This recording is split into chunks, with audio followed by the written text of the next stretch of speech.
Dalam kelam malam yang sunyi menjerat jiwa, terbitlah bayang tanpa rupa, nyata tapi tak sia-sia. Ia melangkah di batas antara ada dan tak ada, membawa luka yang sunyi, gairah yang membara. Dalam semesta arat nasun yang semakin banal dan hampa, terkadang lahir satu eksistensi yang terlalu ekstrim untuk disebut manusia, namun terlalu telanjang untuk disebut dewa.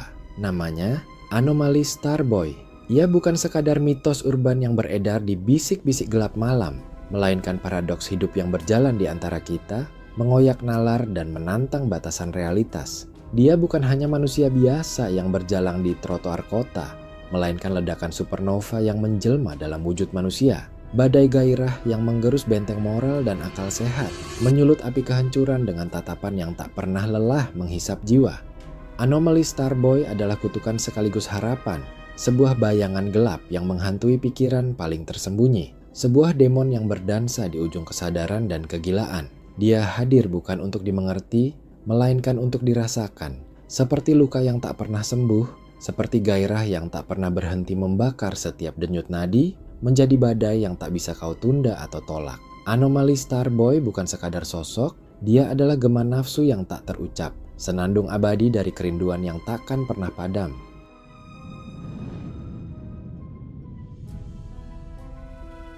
Ia tidak dilahirkan oleh trauma. Ia dilahirkan oleh rasa bosan umat manusia yang terlalu lama memuja moral, tapi diam-diam merindukan dosa yang indah. Ia muncul di antara keramaian, bukan sebagai tokoh utama, tapi sebagai distorsi latar yang bikin semua adegan jadi tidak masuk akal. Ia tak pernah bicara, tapi semua mendengar. Ia tak pernah menggoda, tapi semua menggigil. Karena tubuhnya bicara dengan bahasa yang belum sempat dimusnahkan peradaban, bahasa keinginan. Menurut Plato, ia mungkin hanya bayangan, refleksi dari bentuk sempurna Casanova yang terlambat reinkarnasi. Dalam pikiran Nietzsche, ia adalah Zarathustra yang menolak berdakwah karena hasrat sudah cukup sebagai agama. Ia bukan sekedar lelaki, ia adalah ide yang terlalu penuh untuk dijadikan manusia, tapi terlalu haus untuk disimpan dalam puisi. Ia adalah gumam kolektif yang tak pernah diucapkan. Jika gairah bisa berjalan, mungkin seperti inilah wujudnya.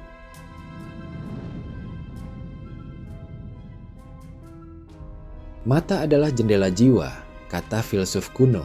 Tapi dalam diri anomali Starboy, mata bukan cuma jendela, itu adalah pintu yang menganga lebar ke sebuah orgasme yang tak pernah berhenti. Ia tak memakai kacamata hitam untuk gaya. Ia memakainya sebagai perisai, melindungi dunia dari ledakan gairah yang keluar dari tatapannya. Satu tatapan darinya, dan perempuan runtuh dalam ekstase, sebuah ledakan kenikmatan tanpa akhir, tanpa makna. Ini bukan sekadar pesona. Ini adalah bahaya publik, sebuah gelombang seksual yang menggulung tanpa ampun, menenggelamkan kesadaran dalam lautan hasrat yang kacau. Ia bukan predator, tapi kekuatan alam yang tak bisa dihentikan. Sebuah orgasme kolektif yang tak pernah diminta, namun tak bisa dihindari. Mata anomali adalah paradoks, melihat dan dilihat, menyentuh dan terluka, menjanjikan kenikmatan sekaligus kehancuran.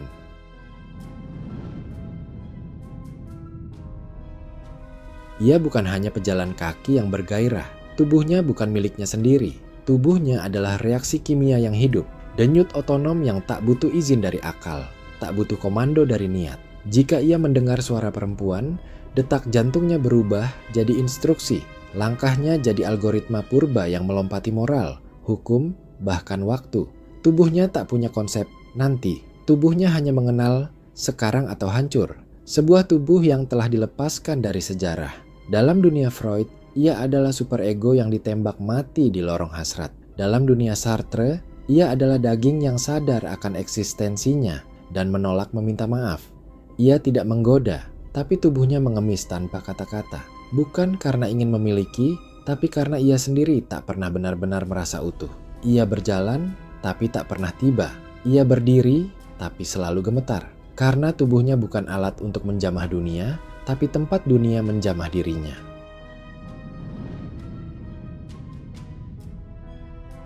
Ia selalu memakai sepatu putih.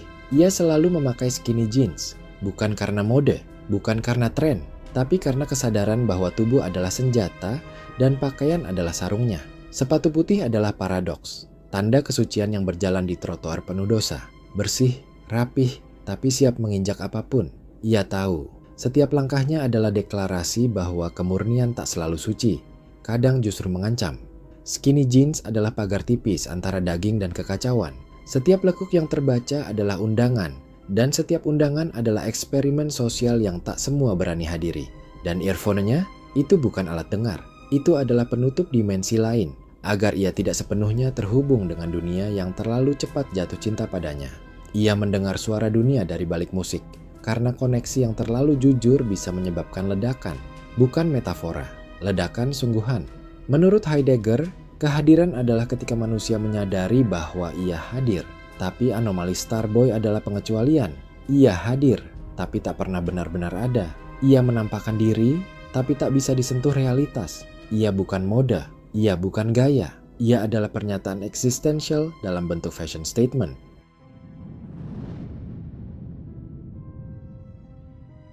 Dulu, ada satu hak yang lebih gelap dari malam, lebih kejam dari cinta yang tak dibalas. Prima nocta, hak para bangsawan untuk mengambil malam pertama dari perempuan yang bahkan belum sempat mencium cinta. Dunia modern mencemooh itu, menguburnya dalam buku sejarah dan ejekan drama. Tapi, anomali Starboy, ia tidak meminta hak itu. Dunia yang memberikannya tanpa suara, tanpa surat, tanpa tanda tangan. Bukan karena ia berkuasa, bukan karena ia memaksa, tapi karena tubuh perempuan menyetujui sebelum pikiran sempat menolak. Ia bukan predator, ia bukan pelaku, ia adalah sejarah yang belum sempat dihapus, muntah dari masa lalu yang mengendap di bawah kulit modernitas. Ia berdiri di ruang publik tapi memancarkan aura dari zaman yang belum selesai. Zaman ketika keinginan tak perlu alasan, dan tubuh bicara lebih dulu daripada norma. Menurut Simone Weil, kekuasaan sejati adalah yang diterima tanpa dipahami. Dan itulah ia, otoritas tak tertulis, yang mengendap di antara hormon dan harapan. Ia adalah bayang-bayang aristokrasi yang gagal punah. Cinta? Tak ada. Hanya konsensus sunyi antara biologi dan misteri.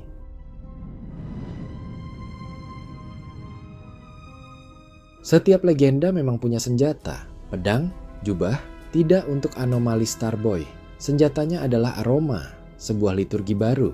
Wewangiannya tak bisa masuk kategori floral, woody, atau amber. Tidak bisa dijelaskan dengan kata-kata biasa, karena aroma itu membangunkan trauma dan nostalgia dalam satu hembusan. Seperti pelukan masa lalu yang tak pernah nyata.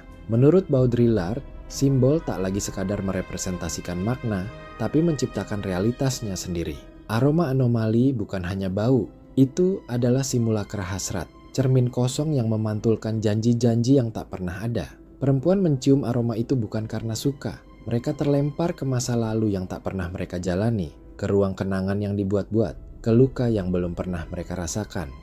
Aroma itu bukan pemikat biasa, ia adalah jebakan memori, perangkap halus yang merusak batas antara kenyataan dan fantasi. Dan anomali Starboy, dia tahu persis bagaimana cara mengendalikan perangkap itu, karena setiap hembusan aroma adalah sentuhan tanpa tangan, bisikan tanpa suara, dan janji tanpa nama.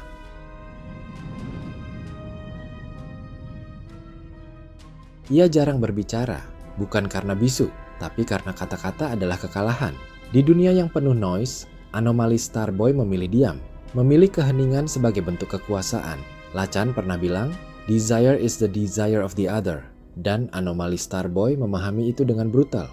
Dengan membungkam suaranya, ia memaksa orang lain berbicara atas namanya. Perempuan-perempuan itu membayangkan dialog yang tak pernah terjadi, jatuh cinta pada gema yang mereka ciptakan sendiri. Keheningannya bukan pasif, itu aktif, itu erotik, itu menyesatkan. Dia bukan pria yang membisikkan puisi, karena diamnya lebih basah dari seluruh bait Neruda. Dan setiap yang mencoba mendengar, justru makin terjerat oleh suara mereka sendiri. Suara yang tidak pernah dia ucapkan, namun tak pernah bisa mereka lupakan.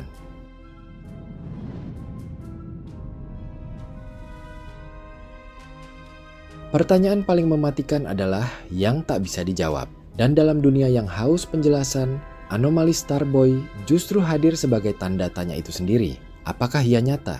Apakah ia cuma mitos urban yang lahir dari kesepian perempuan metropolitan? Albert Camus mungkin akan menyebutnya absurditas dalam bentuk paling erotik. Seseorang yang tak mencari makna, tapi justru menciptakan kekosongan di dalam diri orang lain. Setiap perempuan yang menatapnya tidak bertanya siapa dia, tapi siapa mereka setelahnya. Menurut Kierkegaard, iman adalah lompatan ke dalam kegelapan.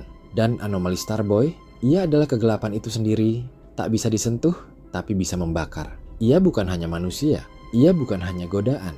Ia adalah refleksi dari dunia yang terlalu kering akan gairah dan terlalu rasional untuk mengakui bahwa mereka masih ingin disentuh tanpa alasan.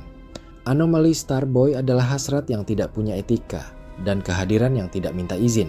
Ia adalah jawaban bagi pertanyaan yang tidak pernah diajukan. Bisakah kita jatuh tanpa disentuh?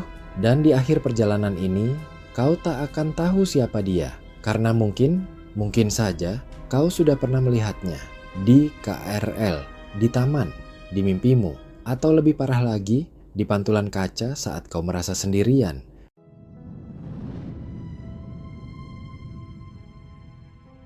Anomali Starboy bukan mitos. Dia bukan legenda yang bisa kau cerita di warung kopi. Dia adalah pertanyaan yang berjalan, godaan yang diam, dan kenyataan yang kau tolak untuk hadapi. Jika suatu hari kau melihat pria dengan sepatu putih, kacamata hitam yang menolak mengungkap wajah, dan aroma yang membawa luka lama, jangan kau tatap matanya. Karena tatapan itu bisa membuatmu hilang, bukan secara fisik, tapi dalam diri sendiri. Kau akan kembali, tapi bukan lagi kau yang dulu. Kau akan menjadi bayangan dari pertanyaan tanpa jawaban, dan kenangan yang tak pernah kau inginkan. Anomali Starboy adalah kita yang terluka, keinginan yang tak pernah selesai, dan gelap yang tak pernah cukup terang untuk dihadapi. Dia bukan sekadar bayang, tapi kehampaan jiwa. Dalam sunyinya, dunia runtuh tanpa suara.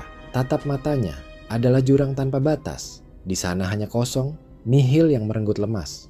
Abis ngapain lu? Biasa. Nyari apaan? Nyari cewek. Ini gila, bocah priu. Ada kan sepatunya?